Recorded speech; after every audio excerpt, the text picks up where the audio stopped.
Oséias 5:15 até o 6, versículo 11.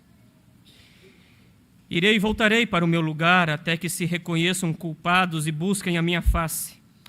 Estando eles angustiados, cedo me buscarão, dizendo: Vinde, tornemo-nos para o Senhor, porque Ele nos despedaçou e nos sarará. Fez a ferida e a ligará. Depois de 2 dias nos revigorará. Ao 3º dia nos levantará e viveremos diante dele. Conheçamos e prossigamos em conhecer ao Senhor. Como a alva, a sua vinda é certa. E ele descerá sobre nós como chuva serôdia que rega a terra. Que te farei, ó Efraim, que te farei, ó Judá? Porque o vosso amor é como a nuvem da manhã e como o orvalho da madrugada que cedo passa. Por isso os abati por meio dos profetas, pela palavra da minha boca os matei, e os meus juízos sairão como a luz. Pois misericórdia quero e não sacrifícios, e o conhecimento de Deus mais do que holocaustos. Mas eles transgrediram a aliança, como Adão, eles se portaram aleivosamente contra mim. Gileade é a cidade dos que praticam a injustiça, manchada de sangue. Como hordas de salteadores que espreitam alguém, assim é a companhia dos sacerdotes, pois matam no caminho para Siquém, praticam abominações. Vejo essa coisa horrenda na casa de Israel. Ali está a prostituição de Efraim. Israel está contaminado. Também tu, ó Judá, serás ceifado. Vamos orar ao Senhor. Senhor, desvenda os nossos olhos para que contemplemos as maravilhas da Tua lei. Ilumina-nos, ó Pai, e tira as escamas que porventura o pecado coloca diante dos nossos olhos. Que o nosso pensamento esteja sempre voltado para aprender aquilo que a Tua palavra, que é viva e eficaz, lâmpada para os nossos pés e luz para os nossos caminhos. Senhor, que as nossas preocupações cotidianas não sejam maior que a nossa sede de aprender de Ti. Esta é a minha oração, em nome de Jesus. Amém e amém. Por gentileza, já pode projetar e ajustar o tamanho dos slides.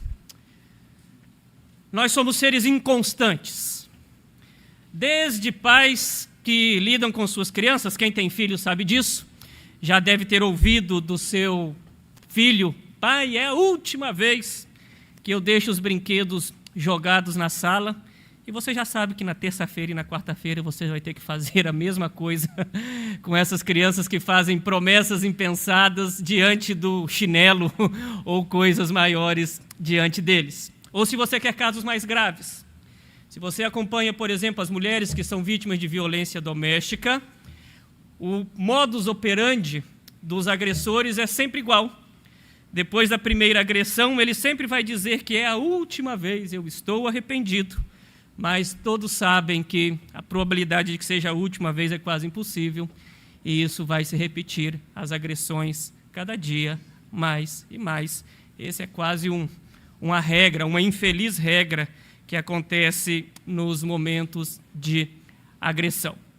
A verdade é que nós não somos diferentes de crianças mimadas que repetidamente cometem os seus erros, ou de agressores que supostamente ofendidos ou tristes pela agressão ou arrependidos, tornam a fazer a prática dos seus erros ou tornam a cometer os seus erros. O texto que nós vamos ver agora, ou a exposição que nós veremos nessa noite, diz respeito a isso. Há uma nação que, diante da ameaça de Deus, é capaz de fazer as promessas mais lindas e maravilhosas, mas continuarem correndo nos seus pecados porque não houve uma conversão sincera. E a falta de sinceridade é tamanha e a recorrência nos pecados é tamanha que Deus chega a dizer no versículo 4: que te farei, ou que posso fazer com você, referindo-se à nação de Judá e à nação de Israel. Mas antes disso, eu gostaria que você atentasse para algumas observações iniciais para nós entendermos, e é por isso que nós começamos a leitura nos versículos 15.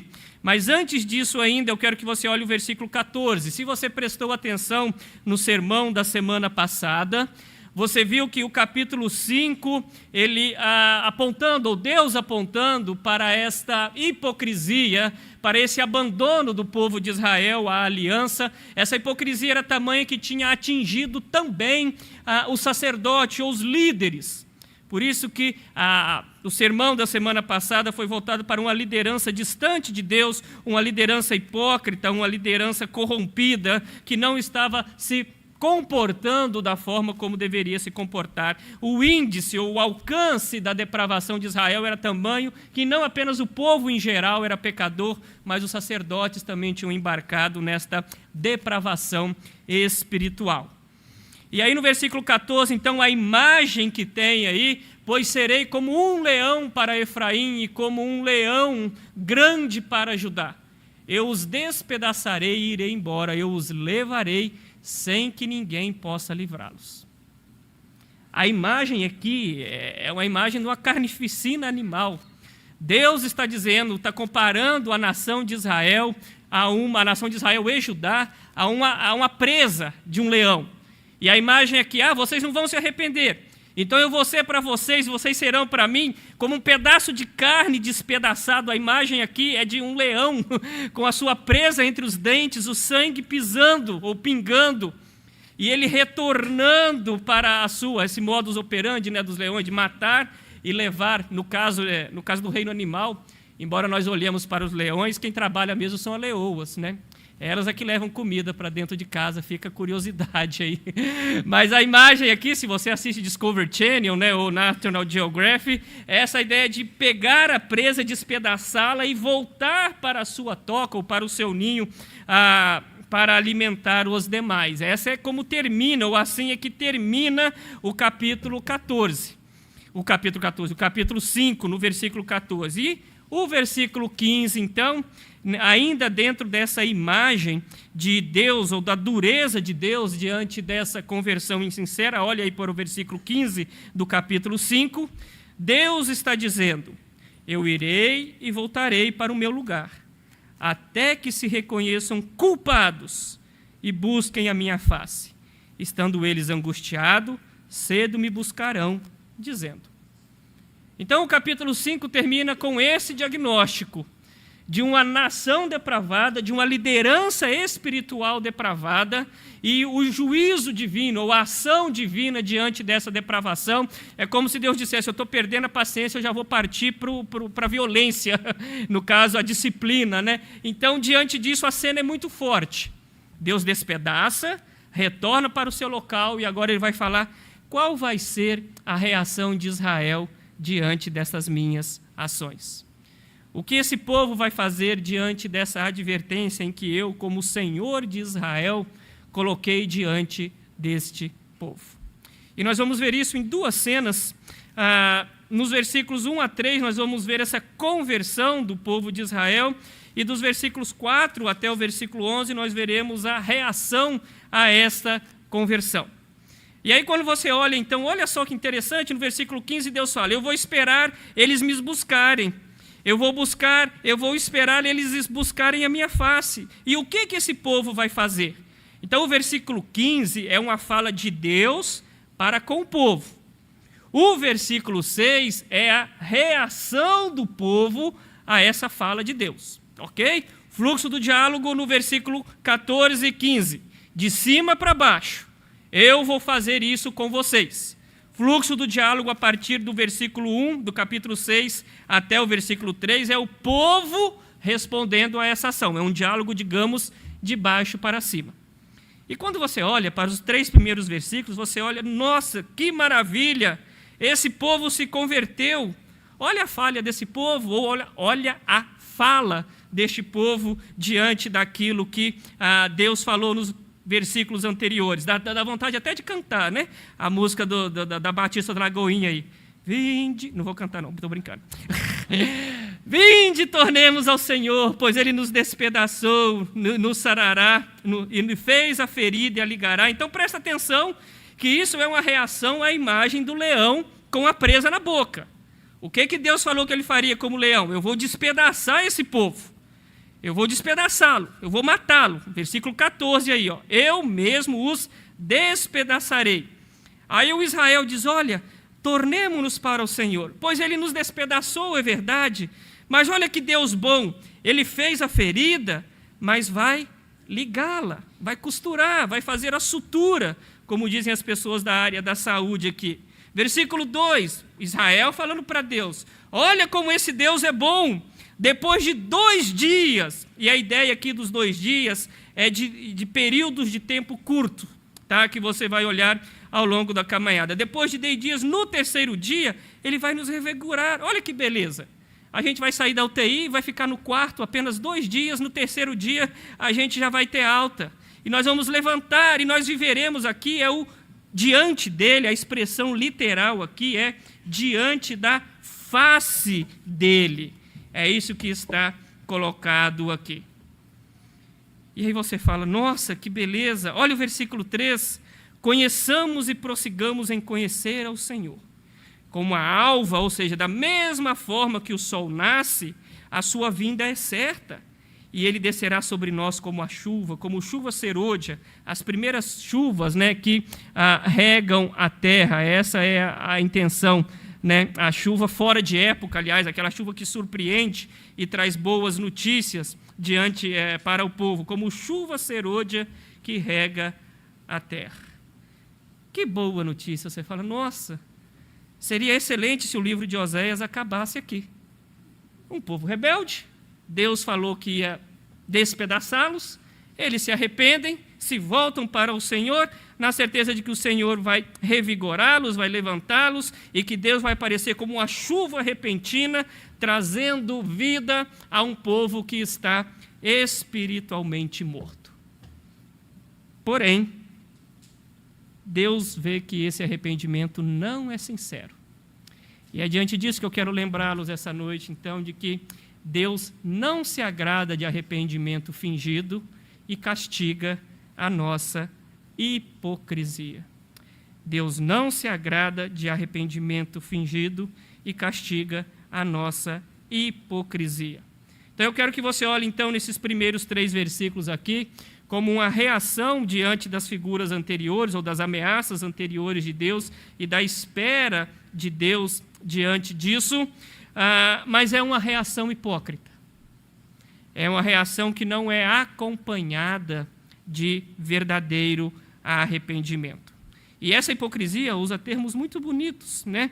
Quando ele coloca aqui, por exemplo, nos levantará, esse levantar aqui não é a ressurreição no primeiro momento, mas se refere ao restabelecimento da nação de Israel, enquanto o seu enquanto uma nação vívida, forte. Essa é a ideia aqui, vamos seguir ao Senhor, que Ele vai fazer de nós novamente uma nação muito forte, Ele vai nos levantar, e nós viveremos eternamente diante da face dEle. É muito interessante isso. O que leva um povo a ter uma declaração que à primeira vista é tão bonita, mas que não é sincera. E aí então você olha no versículo 4, que tudo aquilo que parece lindo e maravilhoso nos 3 versículos, olha o versículo 4, parte B. Porque o vosso amor é como a nuvem da manhã e como o orvalho da madrugada que cedo passa. A partir do versículo 4 é Deus falando. Deus falando.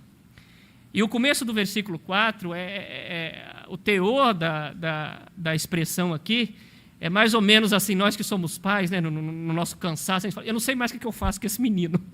Né? Qual pai que nunca pronunciou isso diante de alguma coisa? A ideia aqui do versículo 4, assim, é Deus quase isso. Aqui eu estou, digamos, está criando uma figura, tá bom, irmãos? Metaforizando, mas Deus colocando assim, eu não sei mais o que eu faço com essa criança em Israel.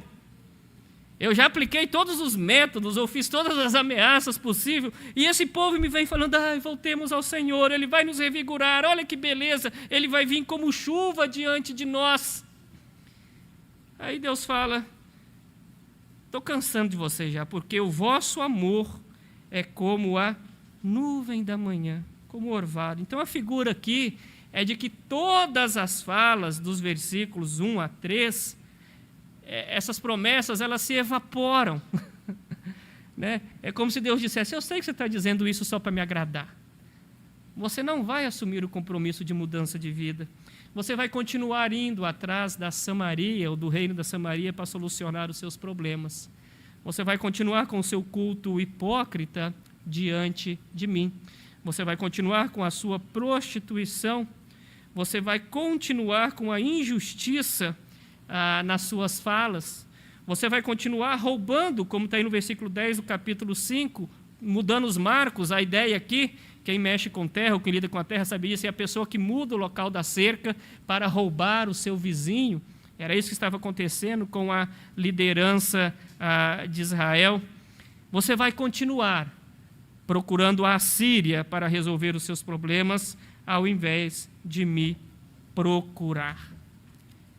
E aí, então, nós temos que olhar para como que o Senhor trata essa hipocrisia, ou como que o Senhor enfrenta essa hipocrisia do povo. Então, nós vamos olhando que, agora, a partir do versículo 5, o modus operandi de Deus para com o povo. Então, a partir do versículo 4, repito, é Deus falando com o povo. O que Deus fala para esse povo hipócrita, que faz promessas exageradas, mas continua abraçando os seus pecados? Ele, primeiramente, ataca esse povo, ou lida com esse povo, por meio dos profetas, por meio da sua boca. Então, presta atenção. Por isso, esse termo aí, os abati, é o mesmo termo utilizado para cortar uma árvore. A ideia é que, por isso é que eu parti vocês com um machado pelo meio. Essa é a ideia aqui, tá bom? Agora, olha o instrumento que ele utilizou para abater esse povo, para partir esse povo. Vou partir vocês, ou vou abater vocês por meio da palavra da minha boca, ou da palavra dos meus profetas, pela palavra da minha boca. E aqui, meus queridos irmãos, nós temos que olhar que esse modo de Deus operar para com o seu povo por meio dos profetas não é um modo novo. No segundo do livro dos Reis, capítulo 17, versículo 13, não precisa abrir a sua Bíblia, mas preste atenção como que Deus já lidava com esse povo muito antes do povo de Israel se idolatrar. O Senhor advertiu a Israel e a Judá por intermédio de todos os profetas, dizendo: voltai-vos dos maus caminhos. E é interessante como Deus equipara aqui a palavra dos profetas como a palavra de Deus. O instrumento que Deus utilizava ou utilizaria no povo de Israel para que eles retornassem ao seu primeiro amor e se corrigissem dos seus erros era a palavra dos profetas no meio dele. E eu já disse isso aqui desde o primeiro sermão. O ministério profético não compreendia adivinhar futuro. Pouquíssimo do conteúdo dos profetas era uma questão de adivinhar o futuro. Pouquíssimos. Poucas profecias dizem respeito a algo que vai acontecer futuramente. Grande parte das profecias ou do conteúdo profético diz mais respeito a retornar à fidelidade. Volta, ó Israel, você vai ver isso presente na maioria dos profetas. O Senhor Deus o disse, e quando você tem esse Senhor Deus o disse, via de regra as palavras que vêm depois, são palavras ditas desde lá do livro do Êxodo, da proclamação da lei por meio de Moisés, ou Moisés como intermediário entre Deus e o povo. Então veja bem, palavra profética, se nós formos trazer contemporaneamente, não tem nada a ver com indivíduos que adivinham o seu futuro, com indivíduos que decidem com quem você deve casar, que emprego você tem que ir, que carro você tem que trocar. Muito pelo contrário. Palavras proféticas ao som das Sagradas Escrituras dizem muito mais respeito à obediência, retorno e a olhar para trás naquilo que Deus tem feito para você e por meio de você. Por meio não, ou para vocês. Um segundo aspecto que nós temos que olhar nesse ministério profético do Antigo Testamento, que é muito diferente dos profetas contemporâneos que nós temos, é a identificação do profeta para com o povo. Se você olha a vida de Oséias, e eu já disse isso nos primeiros sermões, o reverendo Jair também já apontou, Oséias não é alguém que vive na sua sala VIP, com ar-condicionado, andando de carro importado, falando para o povo, faz isso ou faça aquilo. Mas Oséias é alguém que literalmente encarna a mensagem. Qual de nós estaria disposto a casar-se com uma mulher infiel? Num primeiro momento, e que num segundo momento essa mulher o trai e vira uma prostituta e resgata essa prostituta novamente para estar com ele. Esse é o ministério profético. Esse é o ministério profético. É aquele que encarna a mensagem. É aquele que se identifica com o povo. Qual de nós seria capaz, como muitos dos profetas, alguns foram capazes de até comer comida cozinhada ou cujo fogo foi feito com fezes de animais, ficar anos e anos deitados apenas de um lado para profetizar a mensagem ao povo? Esse é o verdadeiro profeta do ponto de vista bíblico. Hoje nós não temos mais profetas nos modelos do Antigo Testamento, porque Cristo encerra o ministério profético. É por isso que nós dizemos e cantamos, que Cristo é profeta, sacerdote e rei do mundo, o Salvador. O ministério profético contemporâneo tem outro aspecto que pode ser tratado num estudo ou num sermão posterior. Mas eu quero chamar a atenção aqui que quando Deus utiliza os profetas e essa equivalência entre profetas e palavra da minha boca, os meus juízos sairão como a luz. Qual de nós está disposto, ou quantos de nós, em tempos de reforma espiritual, quando queremos reaquecer o nosso coração, abandonar o pecado, via de regra nós somos tentados a buscar métodos mirabolantes? Nós gostamos de campanhas, não é verdade? Nós gostamos de carnês, que depois de tantas prestações a sua bênção virá. Nós gostamos de congressos de finais de semana, em que a gente chega na segunda-feira, fogo puro. O problema é que na sexta-feira a gente já é um iceberg espiritual. Porque nós gostamos dessas coisas. É fácil você terceirizar a responsabilidade do seu crescimento, da correção dos seus pecados, a um método, a uma pessoa, a um apóstolo, a uma igreja X. Mas voltar-se, dobrar os joelhos, abandonar o pecado e olhar para trás, para aquilo que o Senhor fez por você, era o método que Deus utilizava com Israel. Toda vez que Deus corrige a Israel, ele lembra, ó Israel, o que te fiz quando você era escravo no Egito. Lembra, ó Israel, do tempo em que você era fiel. Lembra do que eu fiz para você, atravessando o Mar Vermelho, atravessando o Jordão. Lembra dos profetas cujos milagres eu coloquei diante de ti e você rejeitou. Amados, reavivamento espiritual, profecia de Deus, passa muito mais por um retorno aos pilares da fé do que porque a ficar inventando coisas novas diante das pessoas. E ainda diante desse diagnóstico de Deus ou dessa reação de Deus nas palavras hipócritas do povo de Israel, nós temos o conhecido versículo 6, pois misericórdia quero e não sacrifício, e o conhecimento de Deus mais do que holocaustos. Misericórdia aqui é a famosa palavra que já foi explorada nos estudos anteriores, aí é o amor fiel de Deus. Deus usa essa palavra dele para com o povo, conhecido Reset, naquele que o meu amor que não passa, o meu amor que ao contrário da neblina da manhã, ao contrário do orvalho da manhã, ele é constante, é eterno, a despeito daquilo que você faça. É isso que eu quero de você. E o que eu quero de você é que você me conheça mais do que holocaustos. Preste atenção, o povo de Israel aqui não tinha deixado de adorar. Eles não tinham deixado de frequentar o templo. Eles estavam lá com dízimo em dia, oferta certinha, estava tudo muito bonito. O problema é que essas ofertas, que são boas, agradáveis e aceitáveis a Deus, porque foi Deus que instituiu isso daí, não eram acompanhadas de uma vida santa. O culto hipócrita foi condenado, se você se lembra também, no profeta Isaías. De que adianta diante de mim a multidão dos seus sacrifícios, as suas luas novas, os seus sábados, de nada valem. Defendei o direito do órfão, pleiteai a causa da viúva. É isso que Deus corrige o povo de Israel por meio do profeta Isaías, e a mesma hipocrisia estava se repetindo aqui. Versículo 7. Se você acha que o fundo do poço chegou no fundo do poço, eu te digo que o fundo do poço tem porão. Tá? Tem um segundo andar, olha só. Mas eles transgrediram a aliança como Adão e se comportaram aleivosamente. Esse termo aqui é muito interessante. Aqui é no sentido de infidelidade. E Osés faz uma referência muito pesada aqui.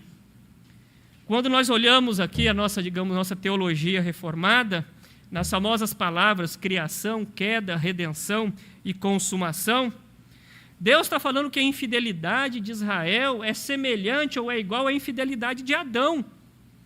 E a infidelidade de Adão não foi um escorregão. Ela causou uma queda que nós chamamos de uma queda cósmica, cujas consequências nós sofremos até hoje. Lembra o que o apóstolo Paulo vai dizer? Pois em Adão todos pecaram, e até hoje nós sofremos a consequência disso. E quando você pega do Gênesis 3 para frente, você sabe as consequências do pecado de Adão. As dores do parto foram multiplicadas. O trabalho que era prazeroso e multiplicador torna-se penoso. A terra sofre por isso. E Deus compara, olha, a infidelidade de vocês, a quebra da aliança de vocês, é semelhante à quebra da aliança que Adão teve comigo, aquilo que nós chamamos o pacto das obras. Versículo 8, nós temos aí, pode pegar o 8 e 9, há duas cidades sendo citadas. Gileade é uma região, ou alguns apontam também, como uma cidade de refúgio. Então, veja bem, as cidades de refúgio eram locais em que aqueles que corriam o risco de sofrer vingança, quando você chega na sua leitura anual, e eu espero que você chegue nisso, embora a gente costume dormir, mas as cidades de refúgio são aquelas cidades em que o indivíduo poderia se refugiar nela até que ele sofresse um julgamento justo.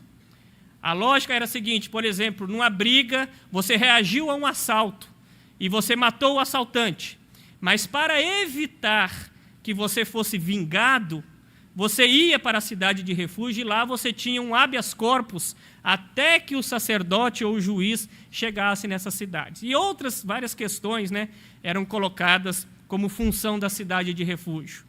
Mas a ideia aqui é o seguinte, Gileade, que era para ser uma cidade de refúgio, ou uma região de refúgio, agora se transformou numa cidade de injustiça e manchada de sangue. Porque as pessoas que deveriam ser exemplo de justiça, olha o versículo 9, hordas de salteadores que espreitam alguém, assim é a companhia dos sacerdotes. Eles se assemelham a uma quadrilha. E repito, não são ou não é o povo em geral que se transformou num assaltante e assassino, mas são os sacerdotes. Olha o nível de depravação a que a nação de Israel chegou.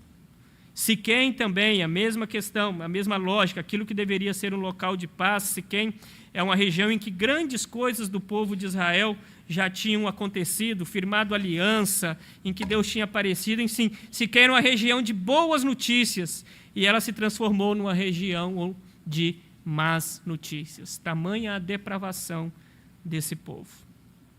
Versículo 10, vejo uma coisa horrenda na casa de Israel.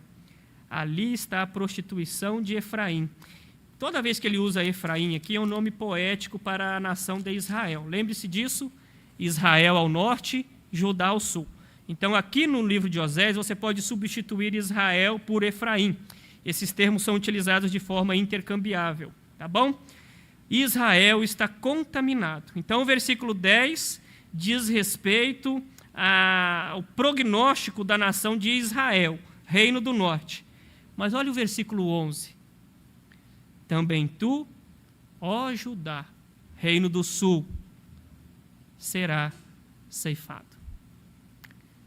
A depravação espiritual do reino do norte chegou ao reino do sul. Meus queridos irmãos, diante dessa triste realidade, dessas bonitas palavras do versículos 1 a 3, é poético isso daqui, mas dessa hipocrisia e da reação de Deus a essa hipocrisia, a pergunta é, a famosa pergunta, como fica a minha segunda-feira diante dessas verdades? E eu quero chamar a atenção a algumas coisas para você. Se o conhecimento que esse povo de Israel buscava era hipócrita, conheçamos e prossigamos em conhecer ao Senhor, existe um conhecimento que é verdadeiro. Jesus vai dizer, e a vida eterna é esta, que conheçam a Ti como o único Salvador. Talvez você se sinta desesperado, pastor, eu não conheço nada. Talvez você pense assim, para conhecer a Deus eu vou ter que estudar grego, hebraico, vou ter que fazer teologia, ou vou ter que comprar um curso pela internet, alguma coisa do tipo. Não! Vinde a Cristo, ou vá a Cristo, porque esse é o verdadeiro conhecimento de Deus. Porque Ele é a imagem do Deus invisível, Ele é o Deus encarnado, Ele é a expressão exata do seu ser. É Ele que, se você for, ao invés de uma chuva de pingos e temporária, Ele diz que se você vier a mim, ou aquele que crê em mim, do seu interior fluirão rios de água viva. Conhecer a Deus é aproximar-se de Cristo. É mais do que decorar. Se você puder decorar textos bíblicos, muito bom, Deus te abençoe. Se você tem acesso a bons livros de teologia e quer aprender a teologia, vá em frente. Não tem nada de errado com isso. Mas mais do que isso, conhecer a Deus é conhecer uma pessoa.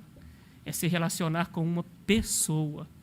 E o conhecimento de Deus está embutido dentro de Jesus Cristo. Esta é a vida eterna e este é o verdadeiro conhecimento de Deus. Uma segunda lição que eu quero chamar a sua atenção é o perigo em que incorrem os líderes religiosos. Você viu semana passada as consequências dos pecados dos sacerdotes. Eles continuam pecando. E quando uma nação ou o líder se deprava, ele arrasta com si todos aqueles que estão abaixo. A quem muito é dado, muito é cobrado. Ou se você quiser parafrasear, eu costumo dizer da teologia do Homem-Aranha, grandes poderes trazem grandes responsabilidades. Mas antes do tio Ben falar isso, com o Peter Parker, Deus já dizia isso aos seus filhos. Líderes religiosos têm que tomar muito cuidado. O dinheiro seduz, o posto da liderança seduz.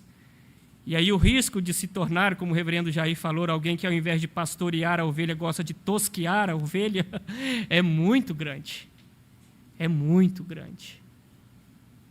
Todo crente é responsável pelos seus erros, mas uma liderança religiosa pesa sobre os seus ombros uma responsabilidade muito maior. E agora você olha também, não apenas sobre a liderança, mas a responsabilidade enquanto povo de Deus. O povo de Judá foi contaminado pelo pecado de Israel. A depravação do reino do norte atravessou as fronteiras e chegou ao povo do sul, ao reino do sul. De forma, meus queridos irmãos, que quando nós pecamos ou quando nós decaímos espiritualmente, as consequências do pecado não são apenas individuais. Para nós, enquanto corpo de Cristo, o corpo de Deus, a igreja do Senhor Jesus, não vale a frase, a vida é minha, eu faço dela o que eu quiser, dane-se os outros. Porque uma vez que nós estamos interligados, os meus pecados, de certa forma, transformam-se também em pecados coletivos, ou as consequências do meu pecado, elas não são unitárias, direcionadas apenas à minha pessoa, mas arrastam muitos com eles.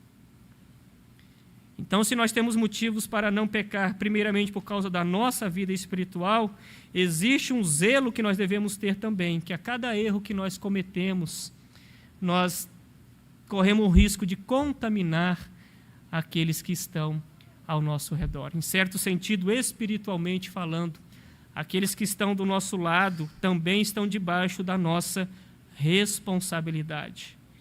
Embora eu não seja responsável pela salvação daqueles que estão do meu lado, mas eu sou instrumento de edificação, de bênção. E quando eu baixo a guarda espiritualmente, quando eu me torno um hipócrita espiritual, eu acabo levando muitos comigo também. E uma última aplicação que eu quero chamar a atenção, não está aí, é de que se a esperança de Israel, de que depois de 2 dias eles seriam revigorados, mas era uma esperança vã ou hipócrita, existe uma esperança real. Porque, ao contrário das palavras hipócritas do povo de Israel, existe aquele que depois de 2 dias, ao 3º dia, ressuscitou. E a ressurreição de Cristo leva-nos juntos com Ele. Aqueles que pela fé entendem a obra de Cristo são ressuscitados com Ele.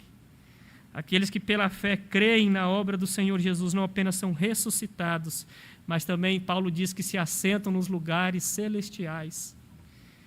Aqueles que creem na obra de Cristo, aqueles que outrora eram mortos, agora revivem.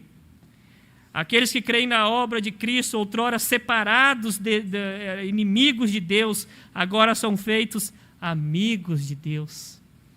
O 3º dia de Jesus Cristo conquista para nós uma eternidade, uma vida nova. Conquista para nós e convida-nos a vencer a hipocrisia das declarações vãs e combatermos essa decadência espiritual com verdadeira misericórdia e com um culto racional. Por isso que Paulo vai dizer: rogo-vos, pois, irmãos, pelas misericórdias de Deus, que apresenteis os vossos corpos como sacrifício vivo, santo e agradável a Deus, que é o vosso culto racional. Esse é o sacrifício que Deus quer. Pessoas que se reúnem aqui não por tradição, não por pressão de terceiros, mas que, porque uma vez transformados, se ajuntam, confessam seus pecados, adoram coletivamente e agradecem a corações que outrora estavam mortos e agora batem espiritualmente. O 3º dia de Jesus conquistou para nós algo que nós jamais seríamos capazes de conquistar.